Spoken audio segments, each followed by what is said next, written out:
Hello and welcome to the New Psychology of Depression, a series of programmes with me, Dr. Danny Penman, and Professor Mark Williams of Oxford University. We live in a world filled with material wealth. We have never had so much political and economic freedom. We live longer and healthier lives, and yet anxiety, stress, unhappiness and depression have never been more common. Why is this? Or perhaps more importantly, what can we do to stem the rising tide of these mental health problems? Mark, what exactly is depression? Well, depression is a syndrome. It's a combination of symptoms that occur at the same time. So most people know what sadness is. Most people know sometimes how difficult it is to get out of bed out in the morning and this sort of thing. Depression is different from that. It's low mood, feeling hopeless, feeling very sad and listless, but also it can be lack of energy and enthusiasm for things that you used to actually quite enjoy. And those are the core symptoms of depression. But even then, if you get those for a couple of weeks and they go on and on and on, that's not enough to get you a diagnosis of depression. So there are other symptoms as well, and any combination, 4 or 5 of these other symptoms are often considered necessary for a diagnosis of a clinical depression.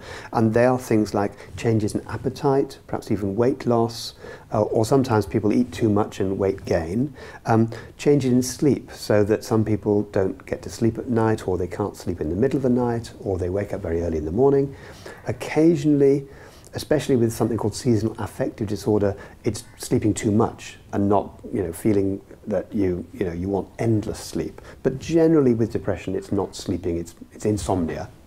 And then there are things like feeling guilty, lacking concentration, feeling agitated or very slowed down, feeling tired all the time, and even many people get suicidal ideas they'd rather be dead, that they're just a burden to the family. Now, what depression is these symptoms coming together most days for at least 2 weeks. In general, however, they go on for months, and that's when you'd get a diagnosis of depression, at the point at which these things prevent you from living your life as you want to live. So it's what might be called functional impairment. You can't function.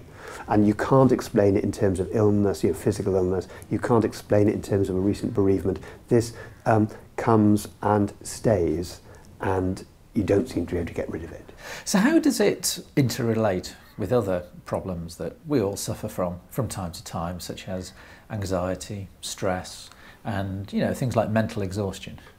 Well, they're very closely related, so you very rarely get a depression without having other things like high anxiety at the same time.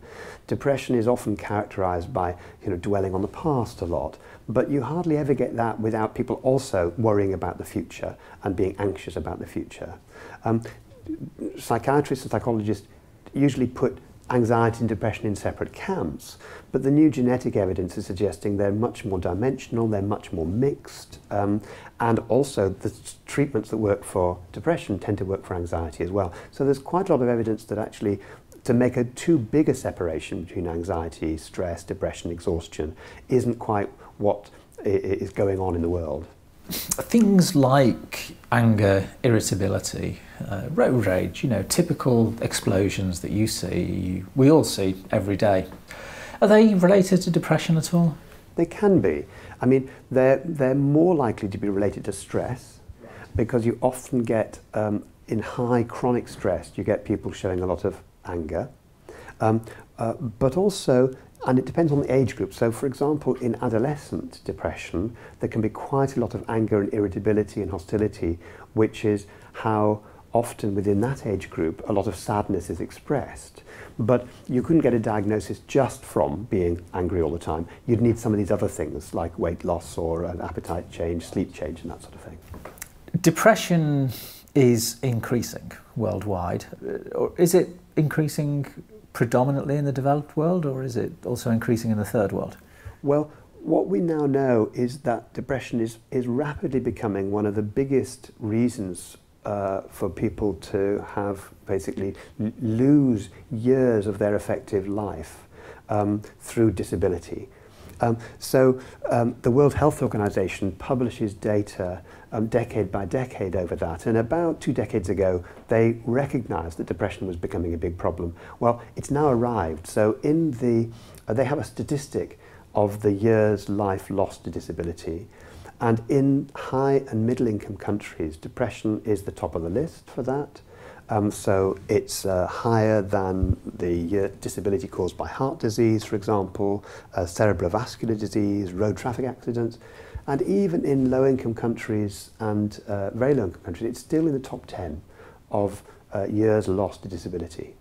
So depression actually exacts a bigger toll on society than cancer and heart disease and other things like osteoarthritis? Indeed. In terms of its global impact, of course there's the suicide impact as well. Nearly 1 million people die prematurely by suicide each year across the world.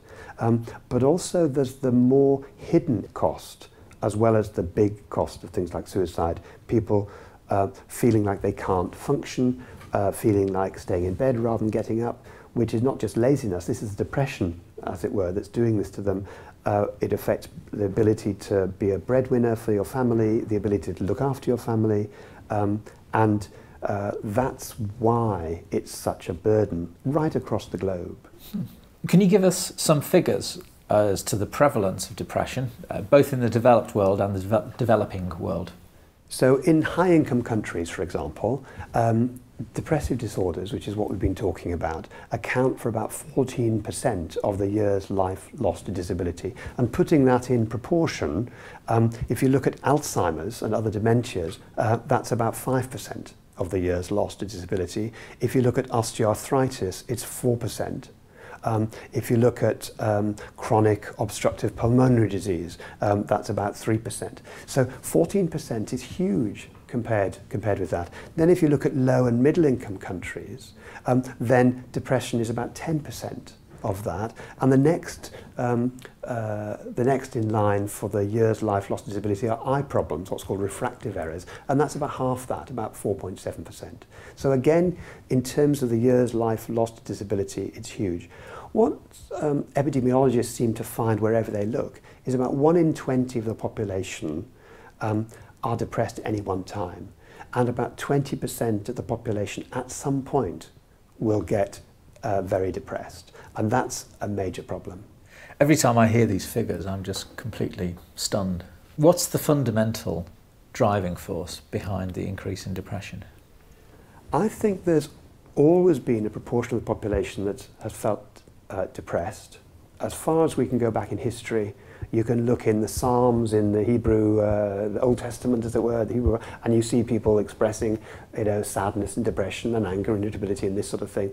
You go back way into the beginning of something like Buddhism, for example, 500 years BCE, and you have people needing to learn to meditate to deal with the problems of the mind, the entanglements of the mind, as it were. So I think it's been around a long time. One of the things, however, that's new is over the last 50 years in the Western world, the age of onset of depression has changed. It's become earlier and earlier and earlier. And that's one of the major discoveries. It started to emerge from epidemiology, where big surveys started to pick up that people were beginning to report from about people born in the 1950s onwards. When they were assessed towards the end of the 20th century, they started to report that their depression had started a bit younger than we had previously thought. It was previously thought that depression was a bit of a late life problem, late 50s, early 60s. And indeed, the evidence that people born in the first part of the 20th century seemed to verify that. But decade by decade, from about 1950 or 60 onwards, the age of onset got younger and younger. And so by the 1980s and 90s, people were beginning to get depressed in their 20s. And there's been a striking confirmation of that in the last few years. One of the biggest clinical studies ever conducted was done in America. It was called the STAR-D trial, and it was ST, the beginning of STAR-D, that means sequence treatment. So it was a big trial to look at what treatment to provide one treatment after the other after the other. So they had 4,000 people who volunteered to take part. And as part of that trial, they were asking them, when did you first get depressed?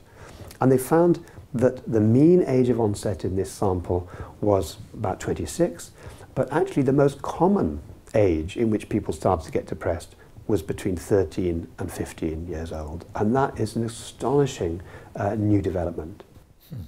Is the same true for kind of anxiety and stress and irritability? And we weren't clear about that until about year 2000, where somebody published a big paper in one of the big journals in America. They'd traced the anxiety level of children and young people over the 30 years from the early 1950s all the way through to the mid-1980s.